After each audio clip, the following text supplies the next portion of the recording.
En 1991 empecé a tomar el Retrovir, la ZT. Y realmente desde entonces mis defensas, mis CD4 bajaron un montón. Empecé con una anemia bastante pertinaz y yo sentía que aquella medicación me estaba sentando fatal. Luego veía a la gente de mi barrio que también, igual que yo, estaban tomando ZT y algunos llevaban tomándola un mes, 2 meses. Bueno, pues al cabo de ese tiempo morían. Te puedo hablar de 30, 40 personas porque un día estuve haciendo un recuento mental de la gente que se fue y yo creo que en el año 91, 92, sí, se fueron como 30 personas de mi entorno con la ZT. Entonces en esa época, en el año 92, conocí a Enrique, que luego fue mi pareja, y Enrique me dijo que en la cárcel la gente empezó a tomar el ZT antes que en la calle y resultó que la gente que se encontraba bien moría, pero muy rápidamente después de tomar el ZT. Entonces cundió el pánico entre los presos, todos dejaron de tomar el ZT. No solo eso, sino que lo tiraban por el retrete de tal manera que se atascaron todos los retretes de la cárcel donde vivía Enrique. Entonces Enrique me convenció para que lo dejara de tomar. Enrique y lo que yo veía, claro, yo veía a la gente morir. A mí me habían dicho que me quedaban muy pocos años de vida y me planteo, digo, bueno, ¿para qué voy a tomar una medicación que me sienta fatal, que me impide levantarme y hacer una vida normal, si total me va a morir? Pues prefiero vivir 2 años menos, pero en condiciones de normalidad que de esta manera. Y entonces dejé de tomar el Retrovir. Y yo dejé de tomar el Retrovir y viví. Y la mayoría de la gente que tomaba el Retrovir se moría. Adolfo, Cristina. Conocí a 2 hermanos que su padre era químico y les fabricó el ZT para ellos. Duraron 1 mes y medio, los 2. Luego también estaba el caso de gente que estaba en centros de desintoxicación. Llevaron ahí el ZT antes que la calle por ejemplo, en el Patriarca y en el Proyecto Hombre, y ahí también la gente morían como moscas. ¿Y por qué tomábamos el ZT? Pues porque cada vez que íbamos al médico nos hacían un recuento de CD4. En aquella época aún no había carga viral. Y claro, en cuanto te bajaban de 400 CD4, pues ya enseguida te metían en el protocolo en el que se daba AZT.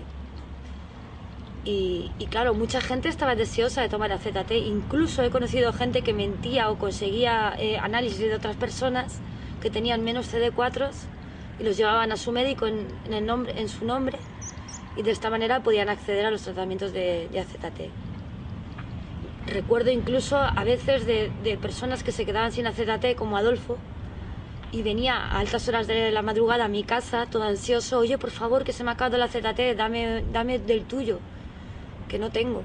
O sea, éramos verdaderos dependientes del AZT, pensábamos que eso nos iba a salvar la vida, aunque sabíamos que no, pero pensábamos que por lo menos un tiempo más de vida nos iba a dar, ¿no? Y la realidad, ahora viéndolo con el tiempo, te das cuenta que aquello fue una masacre. Te puedo hablar de las consultas de aquella época, la época de la ZT. O sea, cada vez que tenía que ir a ver al médico, pues en la antesala del médico, de la consulta, en los hospitales, por ejemplo, en el Carlos III de Madrid, o sea, lo que veías era dantesco. Claro, te encontrabas con todos los otros seropositivos que tomaban medicación también y eran verdaderos Giacomettis, o sea, eran estatuas de Giacometti andantes, gente delgadísima, delgadísima, delgadísima. O sea, ya en las últimas, y todos éramos menores de 30 años, la mayoría. Allí no veías gente más mayor, éramos todos muy jóvenes. Y veías, vamos, de hecho, como íbamos cada mes, pues o sea, gente que veías el mes anterior sabías que la siguiente consulta no los ibas a ver. Algunos iban ya en sillas de ruedas, o ibas viendo la progresión. Me acuerdo de una chica muy alta, que debió de ser muy guapa, que iba con unos zapatitos tipo bailarina de color dorado, iba siempre muy mona. Y yo me fijaba en ella, o siempre que iba me fijaba en ella. Y la iba viendo cada vez más delgada, más delgada, más delgada. Ya una vez la vi en silla de ruedas y ya la siguiente vez no la vi. Te puedo hablar de la planta 10 del Hospital de la Princesa en Madrid, cuando yo iba a visitar a mis amigos, lo que yo veía allí.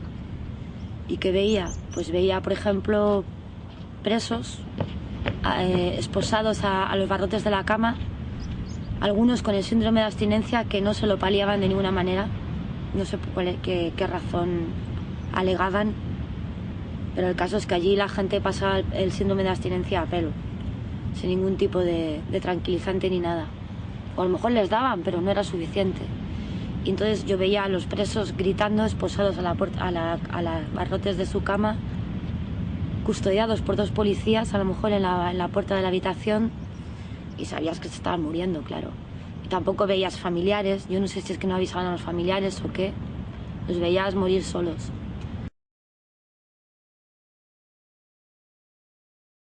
Todos estos años de contacto con los médicos y con el tema del VIH estaban marcados por el miedo, un terror y un pánico a la muerte muy interiorizado. A veces también ya era,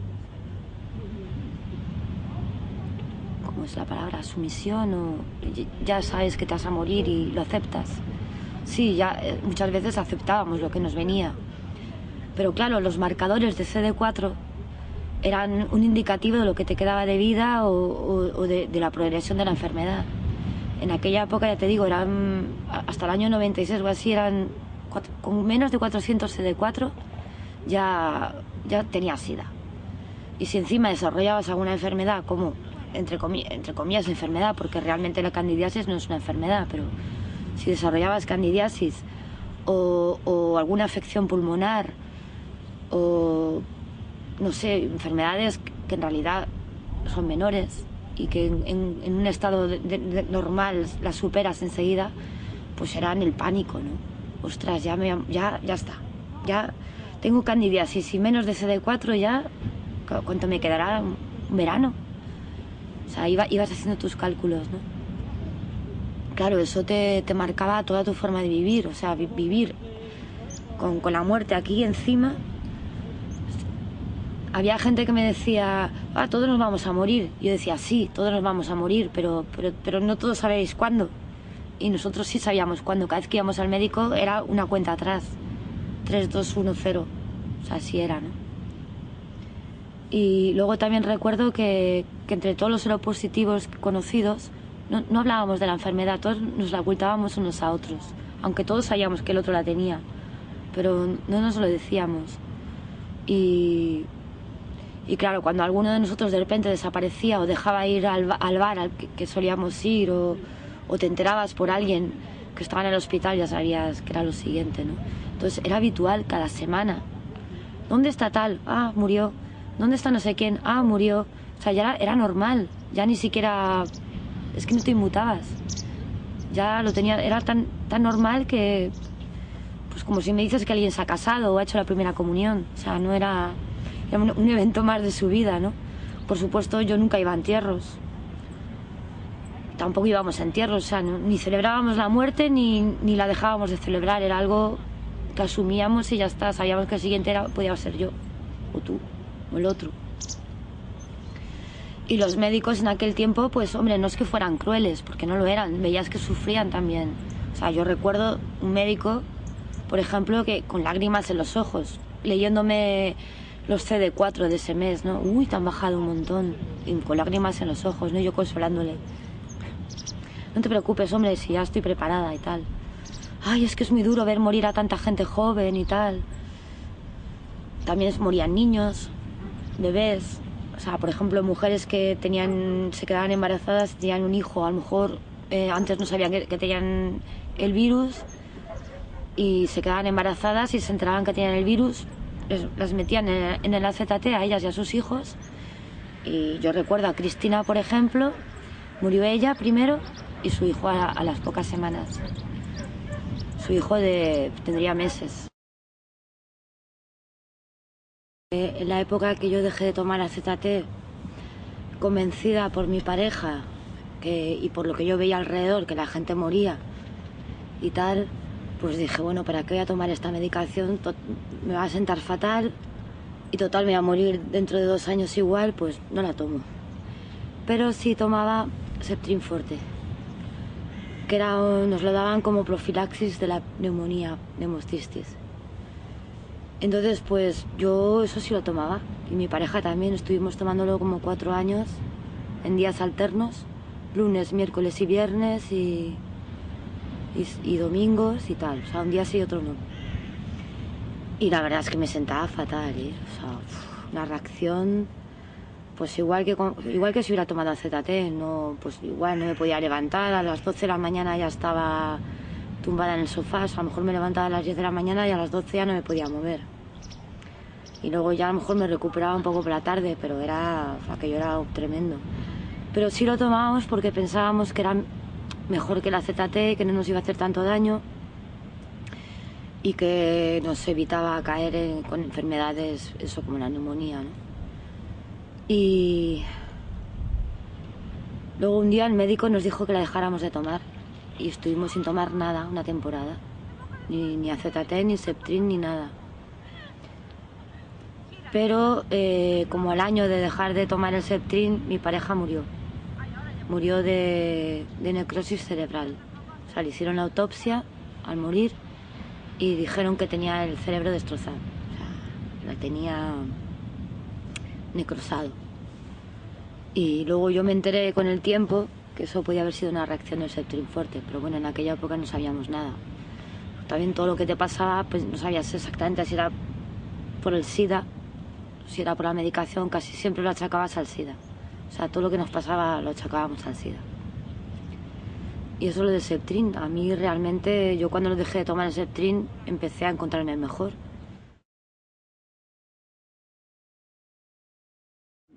Entonces luego vino otra parte, que fue a partir del año 96, que ya nos hablaron de los nuevos cócteles antirretrovirales, que eran menos dañinos que la ZT. Y entonces, a partir de ahí,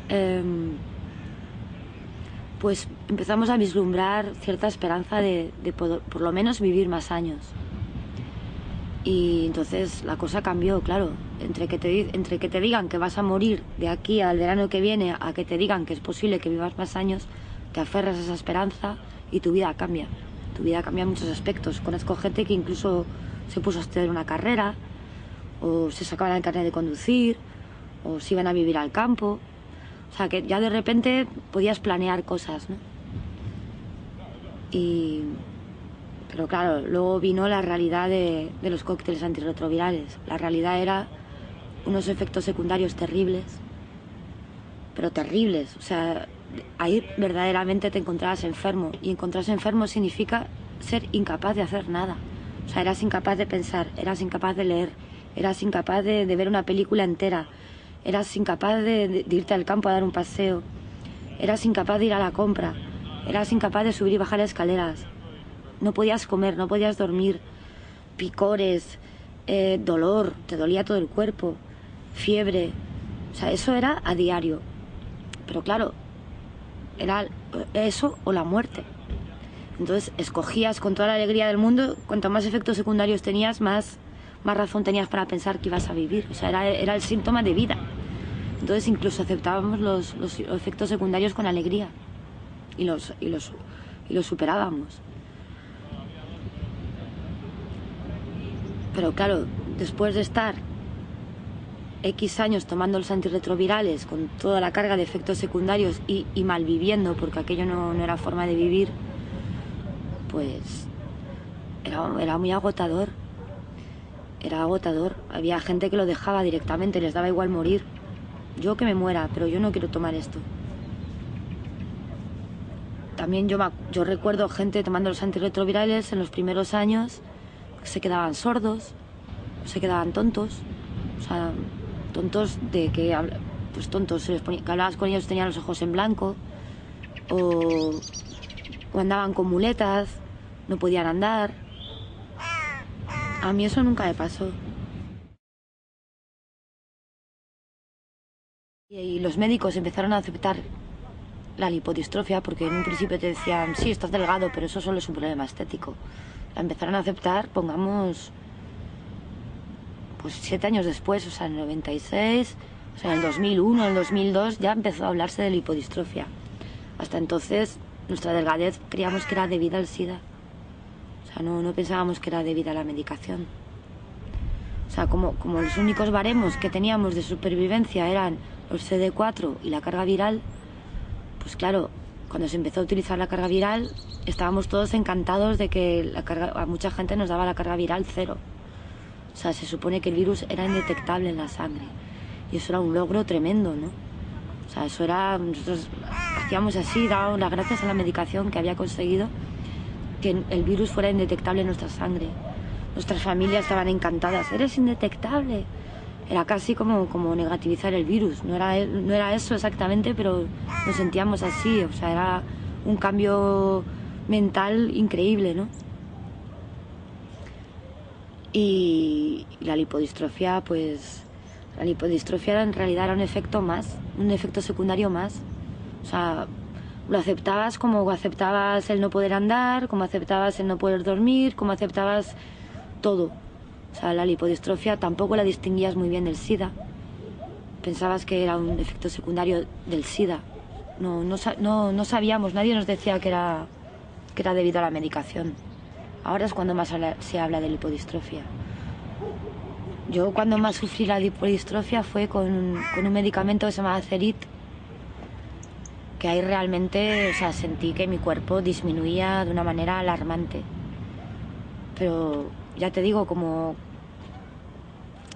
eso significaba que eras indetectable y significaba que se alargaba tu vida más porque los medicamentos estaban haciendo efecto, no nos preocupaba la lipodistrofia. No nos preocupaba en absoluto. Hombre, te preocupaba en el sentido del trato con la gente, porque claro, te ponía cara de yonki. O sea, te ponía un aspecto de una persona que está viviendo mala vida, vamos. Y te hacía sospechoso. O sea, a mí me han dicho que hasta que mis padres entendieron que yo no tomaba drogas, ellos pensaban por mi cara y mi aspecto que yo tomaba drogas. Y no, mi aspecto era el de una persona que toma antirretrovirales. A partir del año 2004, pues ya se empezó a hablar seriamente de la lipodistrofia como una enfermedad. Pero se empezó a hablar, no en las consultas de los médicos, claro, se empezó a hablar de la lipodistrofia pues tú ibas a internet y decían, eso que te pasa lipodistrofia, vale, pues tú sentías que había o sea, la grasa del cuerpo se iba por su lado. O sea, la grasa se distribuía de una forma muy extraña, ¿no? Tenía los brazos muy delgados, la tripa muy grande, las tetas se nos ponían así a las mujeres. Había gente que le salía grasa aquí en la nuca, que le llamaban jiba de búfalo. Pero vamos, yo, o sea, cuando más sufrí no fue con la lipodistrofia, yo sufrí mucho, pues ya desde que empecé a tomar los primeros tratamientos antirretrovirales, el DDI, el Crixivan, sobre todo con el Crixivan lo pasé fatal porque estaba cada 2x3 en el hospital. O sea, con el Crixivan eran cólicos nefríticos, o sea, dolores de espalda y de riñones atroces, vomitonas, vomitabas hasta deshidratarte. Ibas al hospital y seguías vomitando, o sea, era vómitos y vómitos y vómitos. Y entonces es que la lipodistrofia era un mal menor, porque había cosas mucho peores.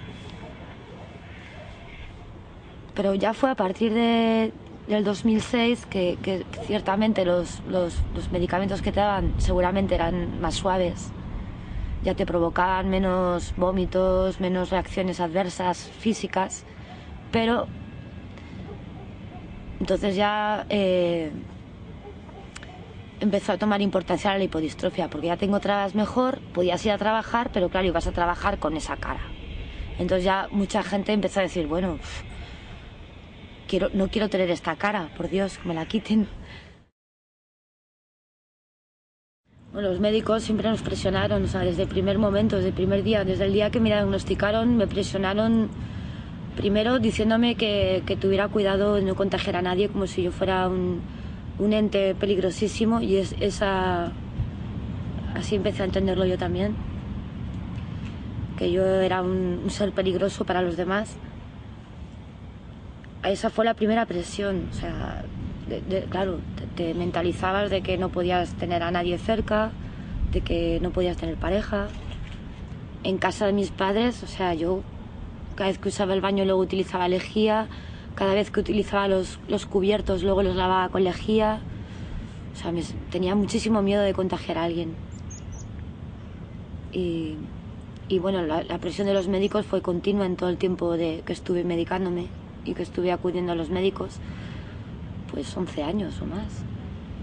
Y sobre todo nos asustaban luego cuando ya dejó de parecer tan peligrosa la enfermedad en cuestión de contagio, pues nos presionaban mucho con los CD4 y la carga viral. Nuestra supervivencia estaba regida por 3 parámetros. 1, los CD4, 2, la carga viral, 3, que los antirretrovirales hicieran efecto. O sea, nuestra vida dependía de eso. Mi vida dependía de eso. Y cada mes que iba al médico, cada 3 meses que iba al médico a que me leyeran las analíticas, a que me leyeran la cantidad de CD4 que tenía en el cuerpo o la carga viral, pues para mí era como pasar un juicio, algo así. O sea, un juicio en el que te permitían vivir o no. O sea, en el que te conmutaban la pena de muerte o no, o te condenaban a muerte. Eso era el conteo de CD4, eso era la carga viral. Era muy habitual que nos metieran en ensayos. Ay, mira, cumples el perfil perfecto para meterte en este ensayo, ya verás qué bien. Y claro, nos sentíamos casi como superhéroes. Qué buena persona soy, que me meto en un ensayo para ayudar a otros. Y te metías encantado de la vida en los ensayos. Los ensayos casi siempre eran añadir un medicamento más a los que estabas tomando. Y bueno, la mayoría no me sentaban mal, pero hubo uno en especial que empecé en el año 2004, que era tenofovir, de Gilead Sciences, que ahí me metieron en Barcelona, en el hospital Sant Pau. Me dijeron, cumples el perfil perfecto para este ensayo, te va a sentar genial, es un medicamento que está dando muy buenos resultados, el tenofovir. Y tómalo. Empecé a tomarlo. Bueno, ya la primera semana veía doble, no me podía levantar del sofá, era incapaz de vocalizar, hablaba así, no podía vocalizar, y adelgacé muchísimo. Ya estaba muy delgada, pero adelgacé ya de una forma que a mí me asustó. Digo, ya es que si adelgazo más, no sé. Y fui a la médico y le dije, oye, por favor, que estoy adelgazando un montón, estoy preocupada. Ah, eso es un problema estético, no te preocupes, estás muy guapa, sí. ¿Cuántas mujeres les gustaría adelgazar y perder peso como lo estás perdiendo tú? Digo, ya, pero llega un momento en que uno desaparece, ¿no? O sea, uno va adelgazando, consumiéndose hasta que deja de ser uno. Ah, nada, no te preocupes, solo es un problema estético, nada. Tus análisis están perfectos, te han subido las defensas, carga viral indetectable, estás perfecta. Vale, volví a casa, pero yo sentía que aquello... O sea, antes ya me encontraba mal con los otros medicamentos, pero con este ya fue especialmente mal. Sobre todo, me pasó una cosa, que era que me quería morir. O sea, tenía una pulsión extrañísima de querer morirme. O sea, yo soñaba con morirme. Y la muerte para mí era casi acogedora, era una cosa extraña, ¿no? Y a mí me preocupó ese sentimiento de la muerte y ese deseo de morir, porque nunca lo había tenido. O sea, yo había esperado a la muerte, sobre todo la esperaba y le había tenido miedo, pero nunca jamás había deseado morirme, hasta que empecé a tomar esta medicación. Cuando le dije a la médico que estaba preocupada por mi delgadez y que pensaba que tenía una depresión grave porque quería suicidarme, ella lo único que se le ocurrió fue mandarme al psiquiatra. Salí del psiquiatra con un bote de medicamentos así, de antidepresivos, Valium, no sé qué, para dormir. Dije, ah, qué bien, mira, aquí tengo, si me quiero morir, aquí está todo. Y me fui más tranquila a casa, dije, bueno, si algún día de esto se me ocurre, por lo menos sé que voy a morir durmiendo. Me puse a mirar en internet pues que era el tenofovir, y si tenía algo que ver, mis síntomas estaban de alguna manera relacionados con el tenofovir. Y efectivamente leí que en Francia habían clausurado el mismo estudio, igual que el que yo estaba metida, el mismo estudio en el que yo estaba, lo habían clausurado en Francia, porque resultaba que a la gente le daban depresiones suicidas también, que se querían morir. Dije, va, mira, le está pasando lo mismo que a mí, y lo han prohibido en Francia. Y esa misma tarde seguí mirando en internet y no sé cómo me encontré con Duesberg. Me encontré con todo el tema de la disidencia.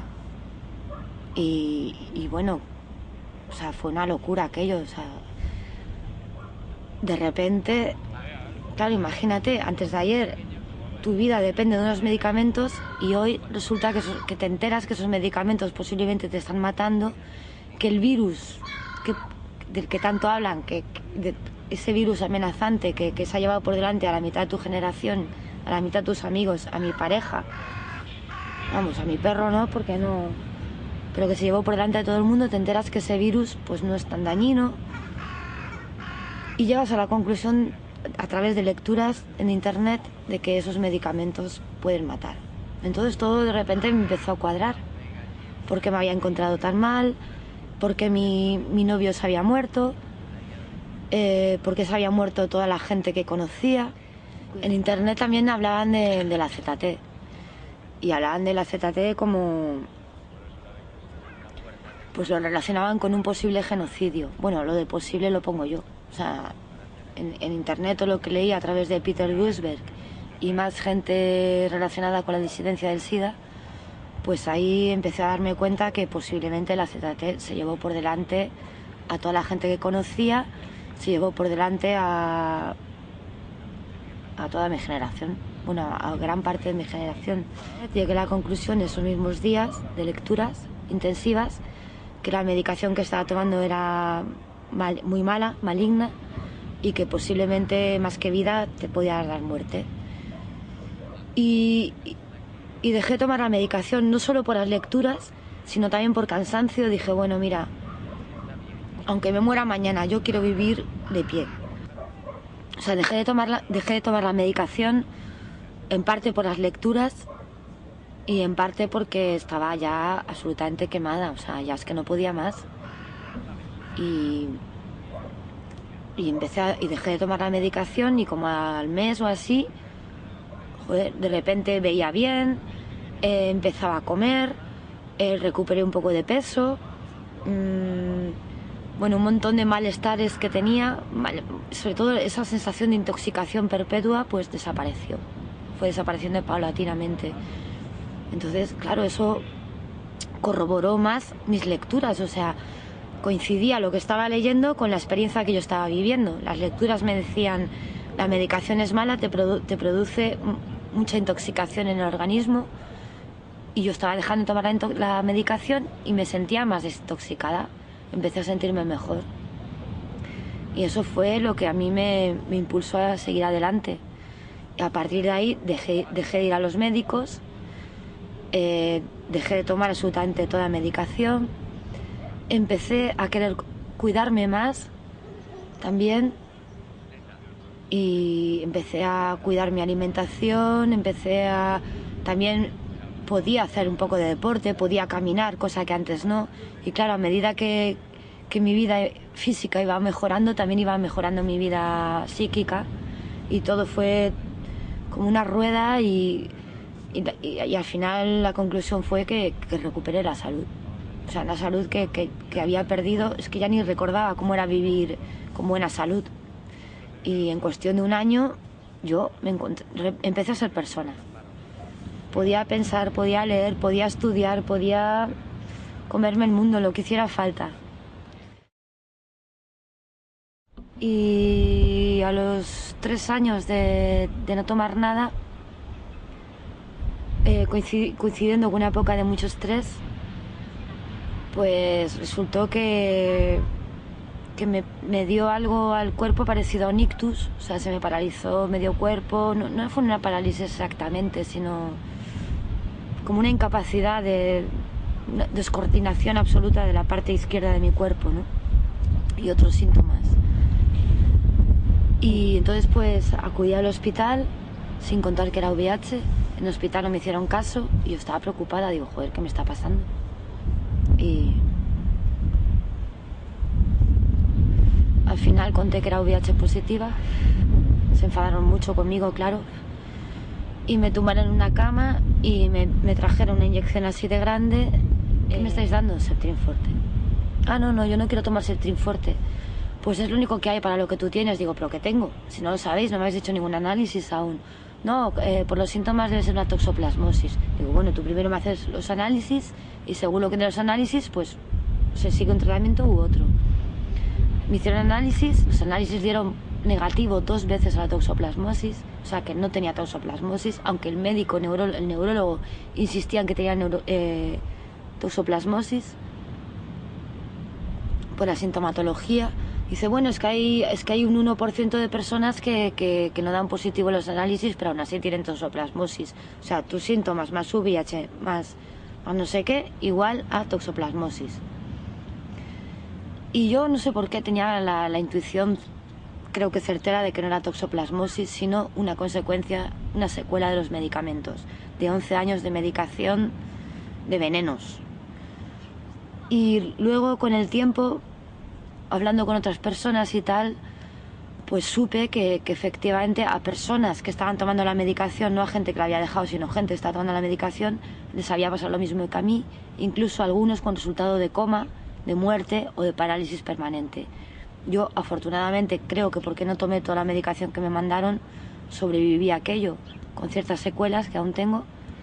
Pues tengo alguna descoordinación motora y tal, pero creo que con el tiempo remitirá. Y yo, o sea, tengo, no sé si es intuición o qué, pero yo creo que esto es debido a la medicación que he tomado durante tantos años. O sea, fuma plomo o bebe plomo durante 15 años de tu vida y alguna secuela te quedará. O trabaja en la mina, acabas con silicosis. Pues en mi caso, lo que pasa es que, claro, no se estudia. No se sabe qué ocurre a la gente que está tomando muchos años medicación. No se sabe qué ocurre con la gente que no toma medicación, qué tipo de secuelas pueden quedar. Entonces, hasta en esto somos un grupo experimental, pero en el que nadie quiere con el que nadie quiere experimentar qué ocurre con la gente que no toma medicación. O sea que pertenecemos ahora mismo a un grupo de personas que nadie quiere ocuparse de nosotros. Aparte que creo que en este momento lo más inteligente es no decir que hemos dejado de tomar la medicación, porque puede provocar rechazo en los médicos, ¿no?